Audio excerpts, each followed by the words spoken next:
नमस्कार। अखंड ज्योति की ज्ञान गंगा में एक बार फिर से स्वागत है। आज हम सब मिलकर गोता लगाएंगे अगस्त 2004 के अंक में और जानेंगे कि उस महीने के पन्नों में कौन सा आध्यात्मिक खजाना छिपा था। ये अंक हमें अपने भीतर झांकने से लेकर समाज के लिए कुछ करने तक की एक बहुत ही सुंदर यात्रा पर ले जाता है।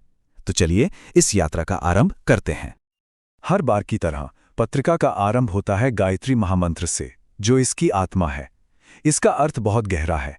ये एक प्रार्थना है कि उस प्राण स्वरूप, दुखनाशक, सुख स्वरूप, श्रेष्ठ, तेजस्वी, पापनाशक, देव स्वरूप परमात्मा को हम अपनी अंतरात्मा में धारण करें और वो परमात्मा हमारी बुद्धि को हमेशा सही रास्ते पर चलने की प्रेरणा दे।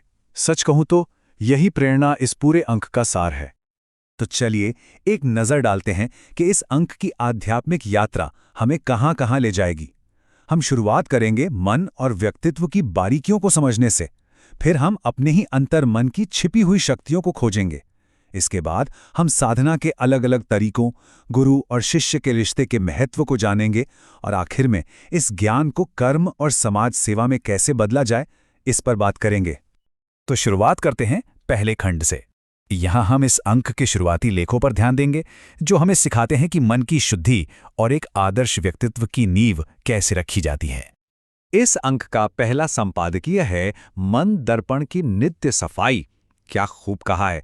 मन को एक आईने की तरह बताया गया है, जिस पर दिन भर अच्छे बुरे विचारों की धूल जमती रहती है। इसमें एक बहुत ही सुंदर कहानी है सूफी संत बायजीद की। एक साधक को वो फकीर समद के पास भेजते हैं। समद रोज रात को सराय के गंदे बर्तन मांजते और सुबह उन्हें फिर से धोते थे। इसका रहस्य यही था कि जैसे बर्तनों को रोज साफ करना जरूरी है, ठीक वैसे ही हमें भी रात में सोने से पहले अपने मन को दिन भर के विचारों की गंदगी से साफ करना चाहिए और सुबह उठकर उसे फिर से शुद्ध करना चाहिए। जिसने ये कला सीख ली, समझो उसने जीवन का रहस्य पा लिया। इसके बाद पत्रिका एक बहुत गहरा विचार हमारे सामने रखती है। लेख व्यक्तित्व की पूर्णता का नाम है ब्राह्मणत्व में। और देखिए, यहाँ पत्रिका एक बहुत बड़ी बात साफ करती है कि ब्राह्मणत्व जन्म से मिली कोई जाति या पहचान नहीं है, बल्कि ये वो अवस्था है जो इंसान अपने गुणों से कमाता है। ये व्यक्तित्व का वो शिखर है जहाँ पहुंचकर इंसान से सिर्फ और सिर्फ अच्छाई, विवेक और अच्छा व्यवहार ही झरने की तरह बहता है। और सबसे खूबसूरत बात यह है कि इस शिखर तक पहुंचने का रास्ता हर किसी के लिए खुला है।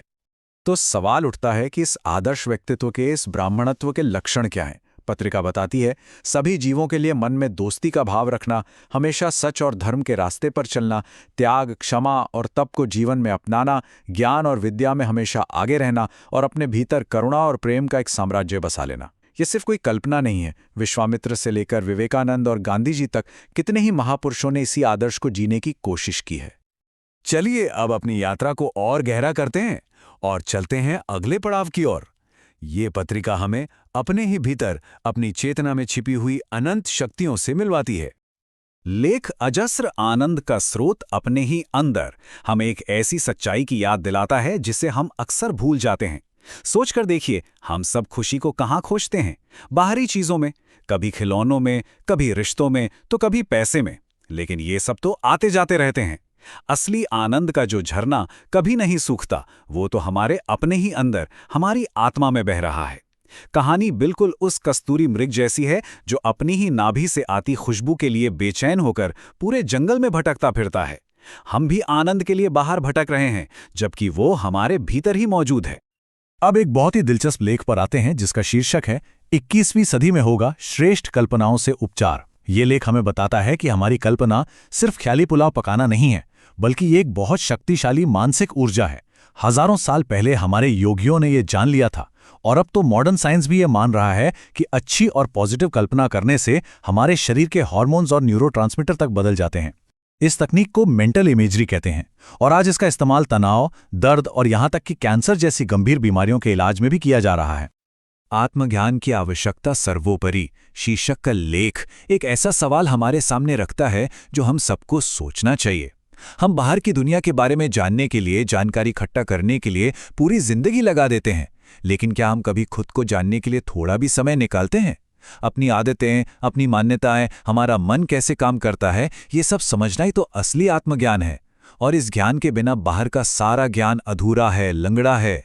सच्ची तरक्की तो तभी होगी जब हम बाहर के साथ साथ अपने भीतर के संसार को भी समझेंगे। अच्छा, तो मन और अंतर्मन की शक्तियों के बारे में तो जान लिया, लेकिन अगला सवाल ये है कि इन्हें साधा कैसे जाए, इन्हें अपने काबू में कैसे लाया जाए। तो अब हम बात करेंगे उन प्रैक्टिकल तरीकों और अनुशासन की जो आत्म सुधार के इस रास्ते पर हमें आगे बढ़ने में मदद करते हैं। पत्रिका का एक लेख हमें आहार शुद्धौ सत्व शुद्धि का सूत्र याद दिलाता है। मतलब, जैसा शुद्ध आहार वैसा ही शुद्ध मन। गीता के अनुसार भोजन 3 तरह का होता है। पहला सात्विक, जैसे ताजे फल, सब्जियां, दूध, जो उम्र, बुद्धि और सेहत बढ़ाते हैं। दूसरा राजसिक, मतलब बहुत तीखा, खट्टा, मसालेदार भोजन, जो मन में दुख, चिंता और अशांति पैदा करता है। और तीसरा है तामसिक, जैसे बासी, बेस्वाद या अपवित्र भोजन, जो शरीर में आलस और मन में भ्रम पैदा करता है। संदेश बिल्कुल साफ है, जैसा अन्न वैसा मन। अगला लेख है प्राणायाम की वैज्ञानिक पृष्ठभूमि। ये हमें बताता है कि प्राणायाम सिर्फ सांस को अंदर बाहर करने का व्यायाम नहीं है, ये तो प्राण शक्ति को कंट्रोल करने की एक गहरी वैज्ञानिक प्रक्रिया है। अब तो साइंस भी ये मान रहा है कि सही तरीके से प्राणायाम करने से हमारे दिमाग के केमिकल्स यानी न्यूरोट्रांसमीटर्स बैलेंस होते हैं।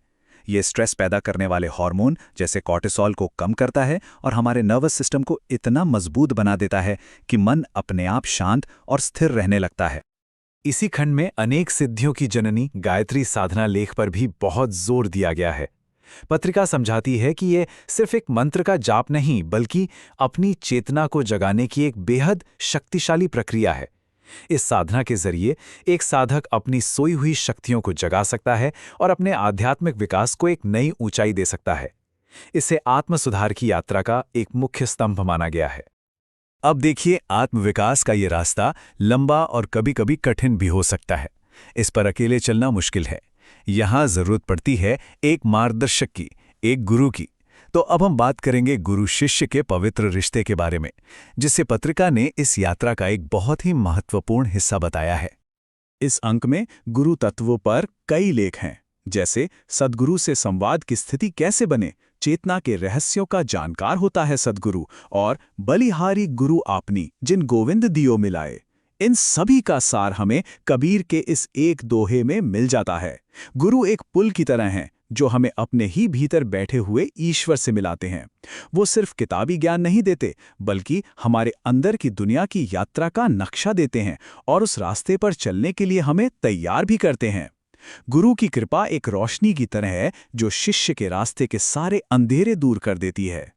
तो जब भीतर का जगत संवर जाता है तो उसकी रोशनी बाहर भी तो फैलती है ना। अब हम अपनी यात्रा के उस पड़ाव पर हैं जहां आत्मज्ञान सिर्फ अपने तक सीमित नहीं रहता, बल्कि कर्म के जरिए समाज की सेवा में बदल जाता है। चलिए देखते हैं पत्रिका इस बारे में क्या कहती है। जो समाज को आंदोलित कर सजीव बना दे, वही है सच्चा साहित्य। ये लेख हमें साहित्य की असली ताकत की याद दिलाता है।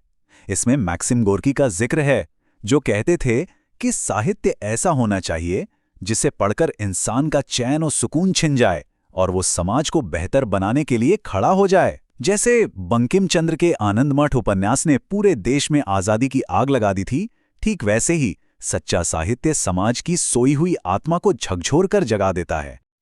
अब आते हैं एक बहुत ही प्रेरणादायक कहानी पर, जो सच्चा ब्राह्मण लेख में दी गई है। भगवान बुद्ध के एक प्रमुख शिष्य थे स्थविर सारिपुत्र। वो अपनी सहनशीलता के लिए जाने जाते थे। एक ब्राह्मण उनसे बहुत जलता था।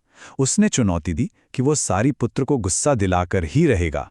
एक दिन जब सारिपुत्र भिक्षा मांगने जा रहे थे, उस ब्राह्मण ने पीछे से आकर उनकी पीठ पर जोर से एक लात मारी। लेकिन जो हुआ वो देखने लायक था। सारिपुत्र पर उस लात का कोई असर ही नहीं हुआ। वो गिरे तक नहीं, बस बिना पीछे मुड़े शांत भाव से आगे चलते रहे, जैसे कुछ हुआ ही ना हो। उनका मन जरा भी नहीं कांपा। ये देखकर उस ब्राह्मण का घमंड चूर चूर हो गया। वो शर्म और पछतावे की आग में जलता हुआ उनके पैरों में गिर पड़ा और माफी मांगने लगा। बाद में बुद्ध ने अपने भिक्षुओं को समझाया कि कोई जटा रखने या जन्म लेने से ब्राह्मण नहीं होता। जिसके भीतर सत्य, धर्म और ऐसी सहनशीलता है, वही सच्चा ब्राह्मण है। और अंत में एक छोटी सी पर बहुत गहरी कहानी। एक राजा ने एक बूढ़े माली को अखरोट का पौधा लगाते हुए देखा। अखरोट का फल आने में तो 20-25 साल लग जाते हैं। राजा ने मजाक में पूछा, बाबा, क्या तुम इसका फल खाने के लिए जिंदा रहोगे? माली ने मुस्कुराकर जवाब दिया, महाराज, हमारे पूर्वजों ने जो पेड़ लगाए उनके फल हमने खाए। अब हमारा भी तो फर्ज बनता है कि हम आने वाली पीढ़ियों के लिए कुछ पेड़ लगा दें। ये है निस्वार्थ कर्म। कर्म योग का कितना सुंदर उदाहरण है ये। अपने लिए नहीं, दूसरों के भले के लिए काम करना। तो इस पूरे अंक का निचोड़ हमें वापस पहले विचार पर ही ले आता है कि असली यात्रा बाहर नहीं, भीतर से शुरू होती है।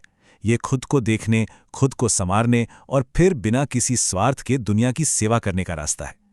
तो आज का सवाल बस इतना ही है कि क्या हम सब फकीर समद की तरह अपने मन रूपी दर्पण को रोज साफ करने के लिए तैयार हैं, ताकि हमारा असली उज्ज्वल स्वरूप उसमें चमक सके? इसी चिंतन के साथ आज की ये ज्ञान यात्रा यहीं समाप्त होती है।